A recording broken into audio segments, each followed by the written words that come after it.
Bienvenidos a este especial cortito en el que analizaremos el duelo entre Liverpool y Nottingham Forest de este sábado junto a todo un experto. Él es Borja, @ForestLive, seguramente el mayor embajador en español del equipo de los East Midlands. Este podcast que vais a escuchar ahora tenía que haber formado parte de nuestro podcast anterior, el análisis al City, pero como se nos fue de madre por el tiempo, pues hemos decidido dejarlo separado. Recordad dos cosas. La primera, que podéis seguir a Borja en @ForestLife en Twitter.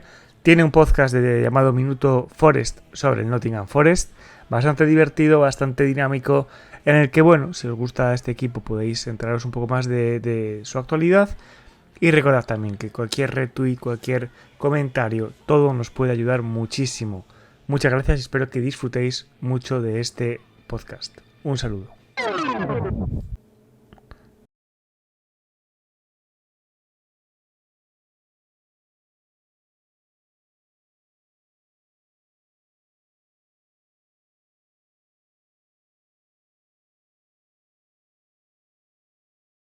Ya estamos de vuelta con un invitado muy especial, un amigo para mí en el que ya hemos aparecido en varios podcasts juntos. Es Borja, Borja @ForestLive en Twitter. ¿Qué tal estás, Borja? Hola, ¿qué tal? Pues muy bien, gracias por invitarme. ¿Cómo estás viendo tú al Forest este año? Porque fue el primer ascenso. Yo me acuerdo de escribirte y felicitarte uno de los primeros. ¿Y está siendo como lo esperabas o un poco peor, un poco... eh? Está siendo posiblemente un poco peor. Lo estoy viendo mal, lo estoy viendo mal. Yo ya pensaba que la cosa iba a ser complicada, que la cosa iba a ser dura. Todo el mundo se reía cuando decía que el objetivo tenía que ser llegar a 13 puntos para no, para al menos superar y no quitarle el récord al Derby County. Pero bueno, una vez más se demuestra que a lo mejor el problema es que la gente no ve al Forest y luego se ríen cuando los que sí lo vemos hablamos.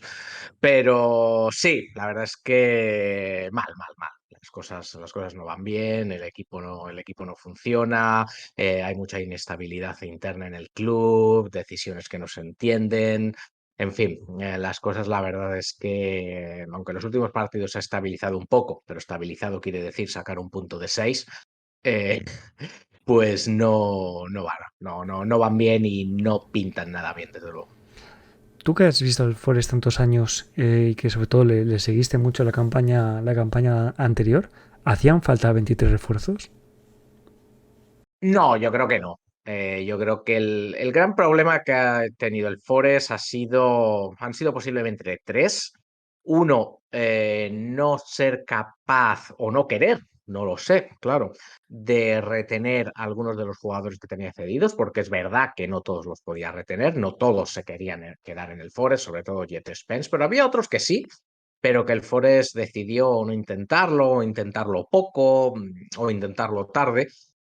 Y luego es verdad que ha habido algunas situaciones que no esperaban, como que se marchara Samba, como que se marchara Graban, más luego, sobre todo, una descoordinación interna.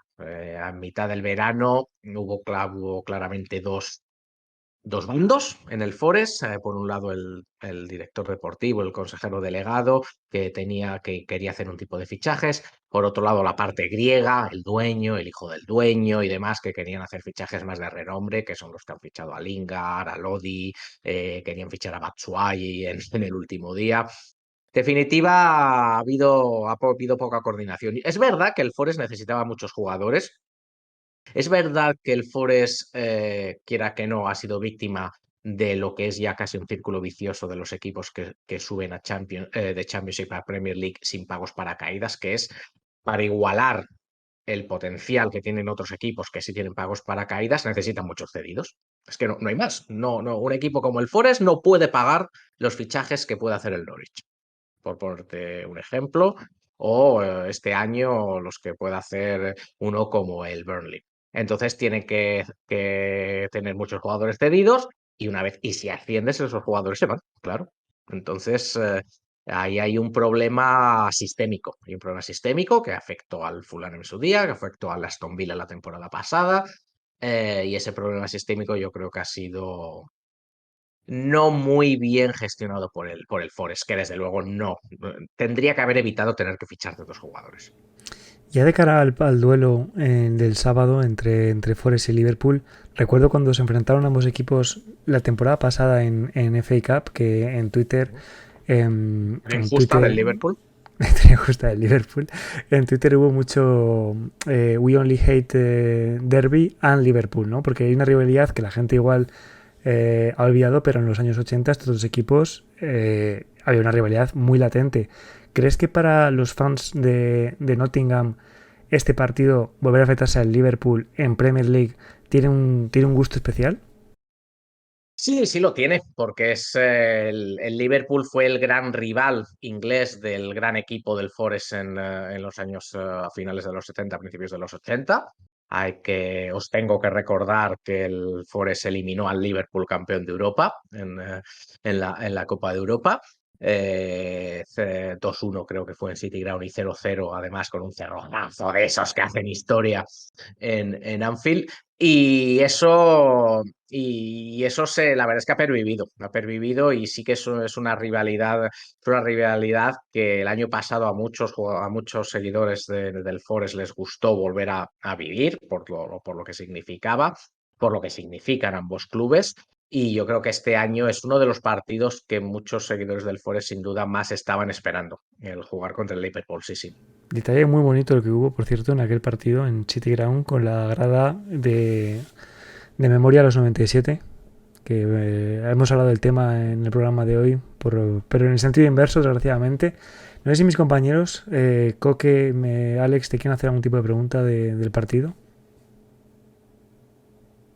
Bueno, yo quería hacer dos. Primero, ¿cómo crees que este Nottingham Forest, aunque ahora mismo viene en un mal momento, crees que puede hacerle daño al Liverpool? Hicimos la misma pregunta a Shep en la primera jornada. Parecía que el Fulham era difícil que le hiciera daño al Liverpool, pero se lo hizo. Así que queremos también escuchar tu versión de cómo este Nottingham Forest puede hacerle daño. Y otra pregunta es si con un entrenador como Steve Cooper, que a priori parecía que se podía construir un buen proyecto sobre él, como hizo por ejemplo el Brighton con Graham Potter, ¿no te da pena que hubiera otro tipo de fichajes, quizá un tipo de perfil diferente, más británico, parecido a lo que hizo él mismo en Swansea?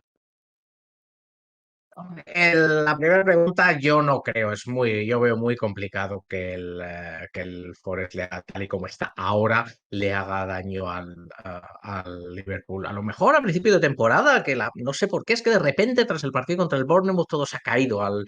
Al West Ham se le ganó, al Tottenham, vale, se perdió, pero algo de daño se le hizo. Pero ahora el equipo está muy falto de confianza, está muy falto de responsabilidad, y Cooper ha optado por echarlo atrás. Es decir, el Cooper le va a dar el balón al Liverpool, no va a intentar dominar o no va a intentar presionar arriba como lo intentó en el año pasado en Copa, que fue distinto, fue un Forest, vale, un poco replegado, pero mucho más intenso. No tiene esa intensidad el Forest, no tiene esa agresividad, no tiene esa convicción. Yo veo muy complicado que se le haga daño, porque el Forest, la única manera que está consiguiendo hacer daño a los rivales ahora es a balón parado.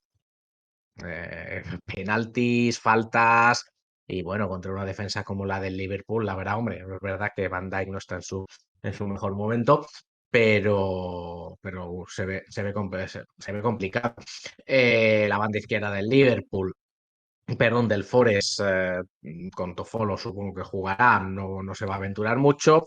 Y la banda derecha del Forest con Brennan Johnson, la verdad es que no está haciendo mucho. Neco Williams, quizás con su velocidad, sea el jugador que le puede hacer algo de daño. Y Ryan Yates llegando desde atrás, pero normalmente en balón parado. Yo lo veo muy complicado. Lo veo muy complicado porque el Forest no tiene en estos momentos no tiene la confianza. El equipo no tiene la confianza para poder hacerle daño a un equipo como el Liverpool. Sí que es verdad que el Liverpool no es el Liverpool de hace un año, de hace 2 años.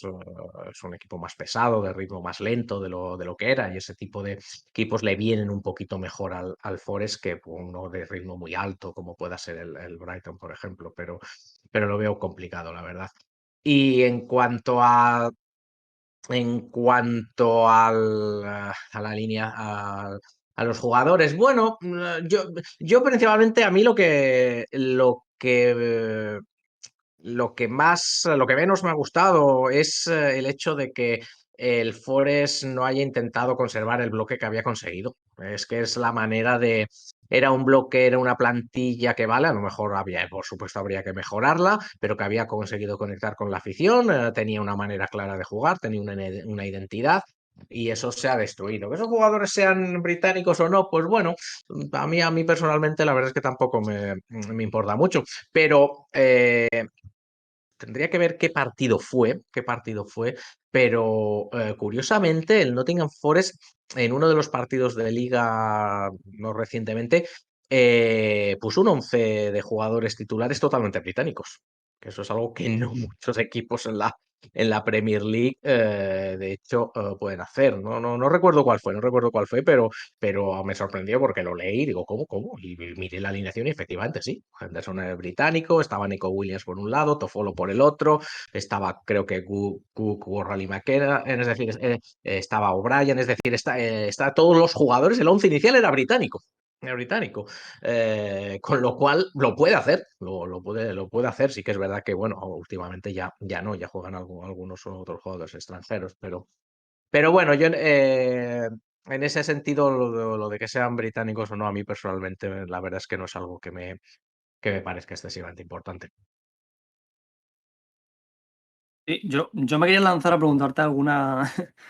Tengo un par de preguntas un poquito más distendidas, porque es cierto que viendo las últimas jornadas ha pasado a defensa de 4 en algunos partidos. No sé cuál es tu preferencia, si defensa de 5 atrás con 3 centrales. En este caso imagino que es una línea con la que has sufrido bastante, la que has mencionado de Worrell, Cook y McKenna, con la lesión de Niakate, creo que va a seguir de baja durante un tiempo, o si prefieres la defensa de 4 que ha usado en estas últimas jornadas. Hombre, yo creo que el equipo está más protegido con defensa de 4, pero no está más protegido con defensa de 4 porque juegue con defensa de 4, sino porque eso quiere decir que juega con 3 en el centro del campo. Sin embargo, lo que hace es perder salida de balón, clarísimamente. Desde luego, desde que Worrell no es titular, que eso es una de las grandes incógnitas de estos cambios, porque Worrell se ha ido al banquillo de repente.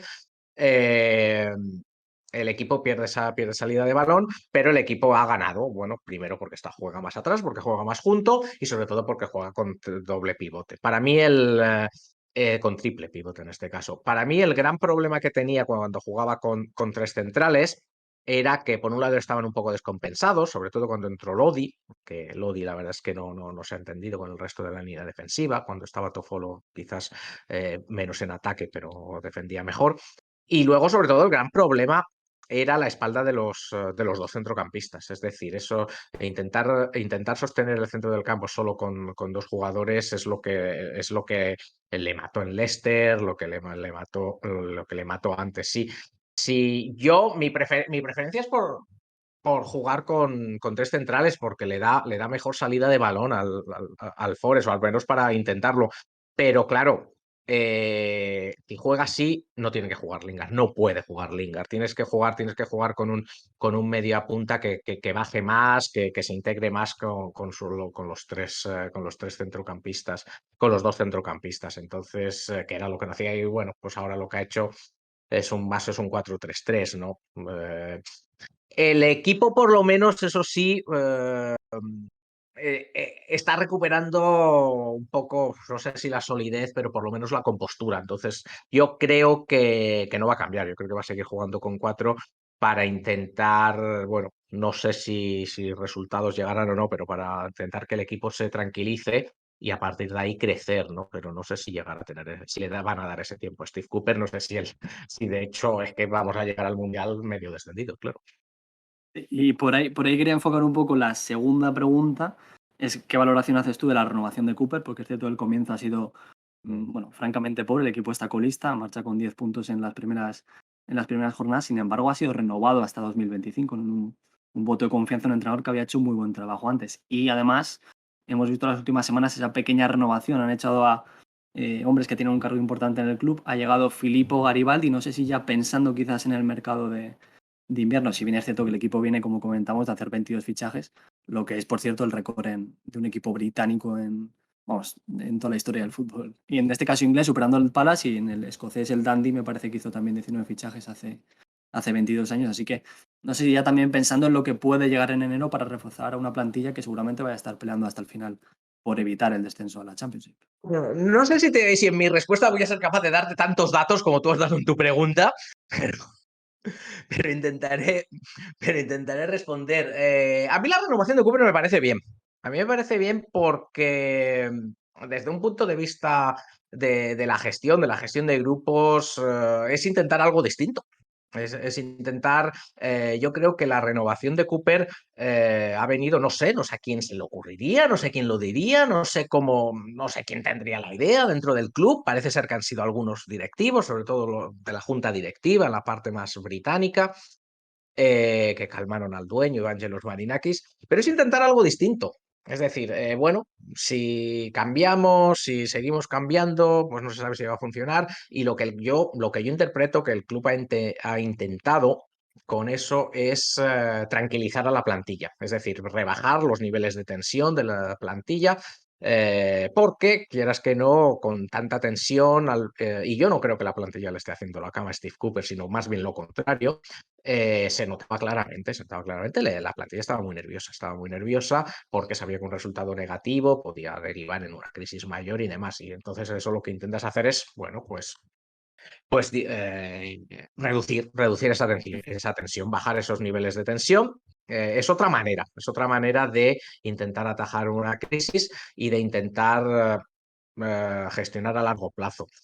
A mí me parece bien. A mí yo es aunque yo soy muy resultadista, yo creo que los resultados mandan, pero yo también creo mucho en el trabajo a largo plazo, sobre todo dentro del mundo del fútbol. Es decir, gestión en el corto plazo, la verdad no te va a no te va a dar resultados en el largo plazo.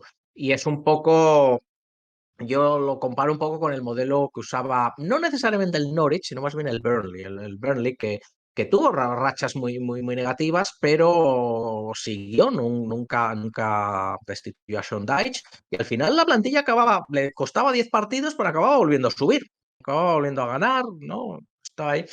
Bueno, no sé si le va a salir bien al Forest, pero yo prefiero que el Forest haya optado por intentar eso que por buscar otro entrenador. Yo, por lo menos, mira, en ese sentido, me gusta que mi club haya intentado una forma de gestionar que es más parecida a la que yo creo que debe de gestionarse un club. Y también es cierto que Steve Cooper contaba con el apoyo de la afición. O sea, si destituyen a Steve Cooper, el club, los dueños iban a pasarlo mal seguramente. En cuanto a lo que está pasando, la dirección deportiva es complicado, ¿no? Porque se ha destituido al ojeador jefe, se ha destituido al jefe de ojeadores, básicamente.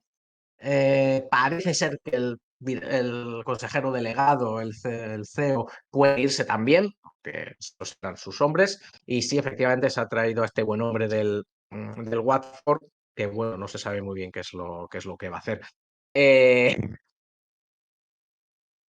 Yo no sé si hacer fichajes es la solución para este equipo, porque más jugadores todavía si no has conseguido No caben en integrar la plantilla. a los que tienen. Sí, claro, primero tienes que echar a unos cuantos. Entonces, pero claro, es lo fácil, ¿no? Es lo fácil. Es verdad que el año pasado las cesiones que llegaron en enero fueron clave para el ascenso. Un jugador como Kieran Davis, por ejemplo, que llegó, Sam Surridge, fueron todos un acierto. Si aciertas con los jugadores, vale, pero bueno, no sé si acertarán o no.